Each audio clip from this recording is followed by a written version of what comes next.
Okay, I start with this title, "Galvanize the City." It's actually sort of an idea which I have developed over the years. I work now 40 years as an architect, and I work quite a lot abroad, but I have done also quite substantial amount of work in the Netherlands. And this is the area where my office is in Rotterdam. And I was thinking when I was invited to make this speech, what actually is changing today. Because I see a lot of my clients now calling me and asking me what we should do, how we should respond. Are we going to make different architecture? Are we going to make different offices? Are we going to change fundamentally the way we see the world, or how would we respond as architects to this? And I've, let's say, came to the little bit of conclusion that, let's say, there is, of course, a reason to change. There's a reason to do things, but not different from what we have already done, should have been doing over the past, let's say, 40 years. And I explain you like this, that basically we have not done all the things we could have done and improving our lives in the cities. And I think not necessarily that this is to be blamed to the architects, but I think it is definitely a moment to reflect on this. Instead of believing that we are going to fundamentally change our way of working, we could at least start by doing what we promised ourselves already so many years. I start by a short introduction, a small anecdote about myself. This was when I was 3 years old. And it sort of embodies for me still a little bit what architects do. You see here my brother and sister on top of a giant snowball. And it's clear that they think what they have made, this snowball, is perfect and nice. You can see that I don't think so. I see it as something cold, ugly, and unattractive. That's sort of the dilemma many architects face. They have brilliant ideas, but are they made for themselves, or are they made for the people they claim they serve, or they claim they work for? Yes, in 1972, I sort of finished my high school and I started studying.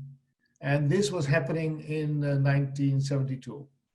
A group of people basically claiming that it is time for us to think a little bit about pollution, to think a little bit about how we produce food, how we not deplete our resources in the world, and how we could basically make a cleaner or maybe more sustainable, the word was not really popular at the time, but more sustainable environment.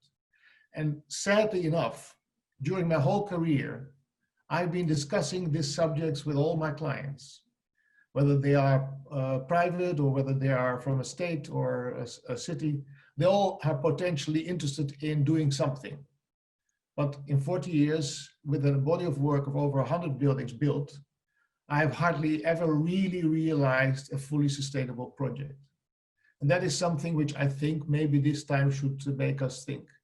This is the latest project I'm working on. It's a small exhibition territory where we would like to show how you could, let's say, work in a more sustainable manner in a small district for living. And I made this tower. It's completely made of wood, only 20 floors, fully self-sufficient in terms of energy and waste. And I'm not sure if it's true, but despite the fact that the idea was to finish this project when this district would be opened in 2022, my client maybe conveniently said, well, let's wait for a moment, let's do this a little bit later, let's see if we can't start doing this in 2023 when the exhibition is done. Nothing to say whether the intentions were all bad, just a demonstration of the fact that we are all full of great ideas, we are all full of great ambitions, but it is so sad that we don't really follow them through. And I think to a certain extent, as architects, we also have to look a little bit at ourselves. I mean, what do architects do? I mean, is it really so that they really They have very often, and all my colleagues, all the discussions, all the discourses are quite high profile. People have a lot of ambitions, but are we really able and serious with what we want to do? Everybody understands that it is necessary to be more sustainable.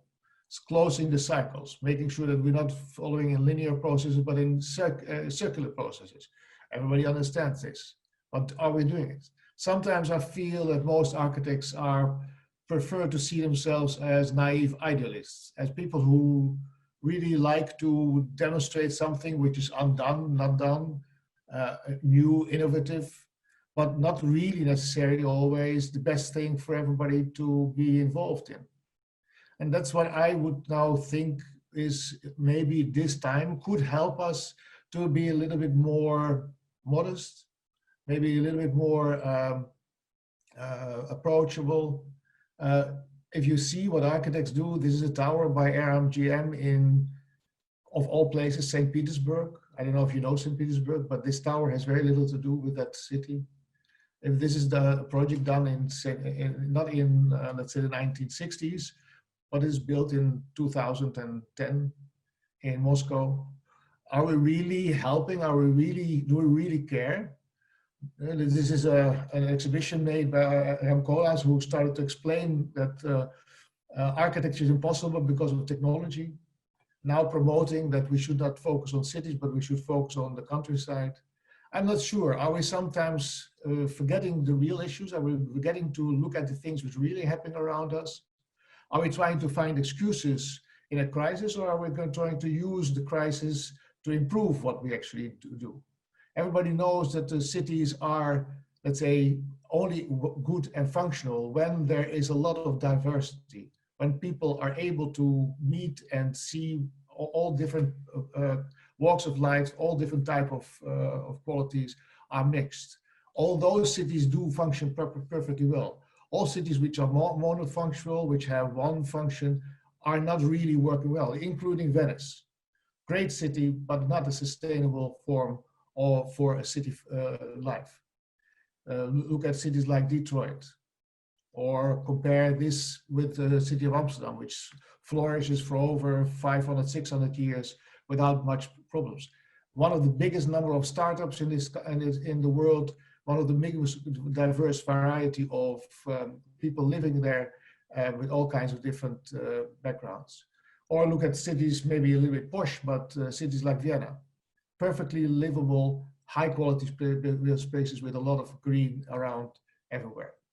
Sometimes we just don't listen to people, like here in Moscow, where people are just absolutely not listened to when they are speaking about housing. Or here, there are examples very well how you can change this into this. Not dramatic, not maybe the best architectural, let's say, development, but a livable place which is sustainable.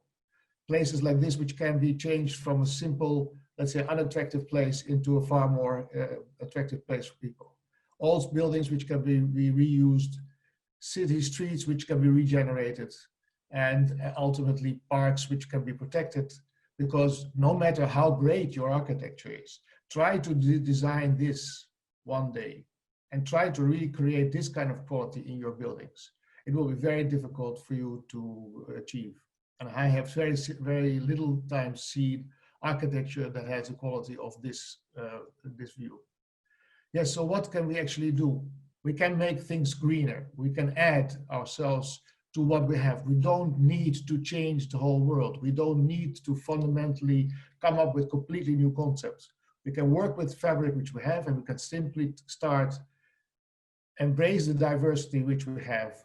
Make sure that we identify a catalog of solutions and try to think out of the box wherever possible, not to replace something, but to simply add to it.